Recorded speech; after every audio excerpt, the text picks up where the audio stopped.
તાજેતરમાં Sony LIV ઉપર એક વેબ સિરીઝ આવેલી છે, ફ્રીડમ એટ મિડનાઇટ. આ જે આખી વેબ સિરીઝ જે છે એ ઇન્ડિયા અને પાકિસ્તાનના જે પાર્ટીશન થયેલા હતા, જે ભાગલા પડેલા હતા એની ઉપર બનેલી છે. કે જે ભાગલા પડેલા હતા તો એવું તો હતું નહીં કે રાતે સવારે તાત્કાલિક જ ભાગલા પડી ગયા, તો કે ના, એવું નહોતું. આની પાછળનો હિસ્ટોરિકલ બેકગ્રાઉન્ડ, ઐતિહાસિક પૃષ્ઠભૂમિ શું હતી એ બધી વસ્તુઓ ડિટેલમાં સમજાવેલી છે.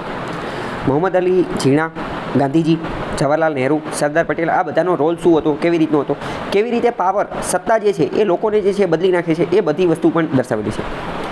મોહમ્મદ અલી ઝીણાએ જે મુસ્લિમ ધર્મ ઉપર જે છે એ અલગ દેશ માંગેલો હતો. અને બીજી વસ્તુ કે જે રીતે મોહમ્મદ અલી ઝીણા કમ્યુનલિઝમ અથવા તો કમ્યુનિટી ધર્મના આધાર ઉપર જે છે એ દેશ બનાવવા માંગતા હતા. તો ધર્મના આધારે મતલબ કે કમ્યુનલિઝમ એમની અંદર કેવી રીતે વિકસિત થયેલો હતો. કમ્યુનલિઝમના 3 ચરણ છે. બિપિનચંદ્ર જે છે પોતાની પુસ્તકમાં 3 ચરણ જે છે દર્શાવે છે કમ્યુનલિઝમના. તો આ 3 ચરણ જે છે એ આ વેબ સિરીઝની અંદર દર્શાવવામાં આવેલા છે. પહેલાં વાત કરીએ કે ફ્રીડમ એટ મિડનાઇટ આ જે છે આ આખી વેબ સિરીઝ જે અત્યારે બની, તો ઓલરેડી એક પુસ્તક છે આ જ નામનું, ફ્રીડમ એટ મિડનાઇટનું. એના લેખક છે લેરી કોલિન્સ અને ડોમિનિક લેપિરે અને લેરી કોલિન્સ. આ નામનું પુસ્તક છે. આ પુસ્તકની અંદર ભારતીય ઇતિહાસ, આ જે પાર્ટીશન જે થયેલું એ બધાનો ઇતિહાસ અને એ બધી વસ્તુ જે છે એ સમજાવવામાં આવેલી છે.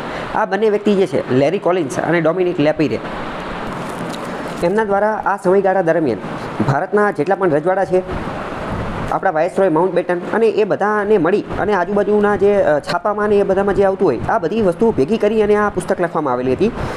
ઘણા બધા ઇતિહાસકારો જે છે એ પણ આ પુસ્તકને બહુ મહાન માને છે અને આની અંદરથી ઘણી બધી રેફરન્સ લેતા હોય છે. આ જે પુસ્તક જે છે આ પુસ્તકનું જ ગુજરાતીમાં પણ અનુવાદ થયેલું છે. અને આ ગુજરાતીમાં જે અનુવાદ થયેલું છે એ દાદાના ઉપનામથી જાણીતા આપણા જે અશ્વિની ભટ્ટ જે છે એમના દ્વારા આનું અનુવાદ કરવામાં આવેલું છે અને એનું નામ છે અડધી રાતે આઝાદી. આપણે ખાસ વાત કરીએ તો જીપીએસસી જેવી પરીક્ષાની અંદર પણ ઘણી બધી વાર આ પ્રશ્ન પૂછાઈ ગયેલો છે કે ફ્રીડમ એટ મિડનાઇટ પુસ્તકના લેખક કોણ છે, તો કે લેરી કોલિન્સ અને ડોમિનિક લેપિરે. ઘણી બધી વાર ક્લાસ 3ની પરીક્ષાની અંદર પણ આ પ્રશ્ન પૂછાઈ ગયેલો છે કે ફ્રીડમ એટ મિડનાઇટ એનું અનુવાદ કોણે કરેલું છે, તો દાદાના ઉપનામથી ઓળખીતા અશ્વિની ભટ્ટ દ્વારા કરેલું છે. અશ્વિની ભટ્ટ જે છે એને કટાર લેખક કહેવામાં આવે છે. એમની પેનની અંદર એમની જે છે એની ધાર તલવાર કરતાં પણ વધારે મજબૂત છે એવું માનવામાં આવે છે એમની પેન જે છે. કેમ? કારણ કે એમને બહુ સારી પુસ્તકો લખે છે એટલે. તો આ બધી વસ્તુ એની અંદર દર્શાવવામાં આવેલી છે અને આ બધું એની અંદર આવેલું છે. તો સોની લીવ ઉપર આ જે વેબ સિરીઝ બનેલી છે, નિખિલ અડવાણી એના દ્વારા ડિરેક્ટ કરવામાં આવી છે. નિદર્શન ડિરેક્ટર જે છે એના દ્વારા આ બનાવવામાં આવેલી છે. આની અંદર ઘણી બધી બાબતો અને એ બધી વસ્તુ જે છે એ દર્શાવવામાં આવેલી છે. બીજી આપણે વાત કરીએ તો આના એપિસોડના નામ જે છે એ પણ બહુ ખતરનાક છે. આ એપિસોડ બીજો છે. પહેલા એપિસોડનું નામ આપણે વાત કરીએ ને તો એનું નામ જ ડાયરેક્ટ એક્શન છે. ડાયરેક્ટ એક્શન એ પહેલા એપિસોડનું નામ છે. ઘણી બધી વાર પરીક્ષાની અંદર પ્રશ્ન એ પણ પૂછાઈ ગયેલો છે કે મુસ્લિમ લીગ દ્વારા ડાયરેક્ટ એક્શન ડે એટલે કે સીધા પગલાં દિવસ તરીકે કયા દિવસને ઉજવવામાં આવેલો હતો, એની પાછળનું મહત્ત્વ શું હતું. તો આવી બધી વસ્તુ જે છે એ તમને આ વેબ સિરીઝની અંદરથી જાણવા મળે છે અને શું છે ઓલું પેલું એ બધી વસ્તુ તમે સમજી શકો છો. તો જો તમને ટાઈમ મળે તો તમે આ વેબ સિરીઝ જે છે એ જોઈ શકો છો.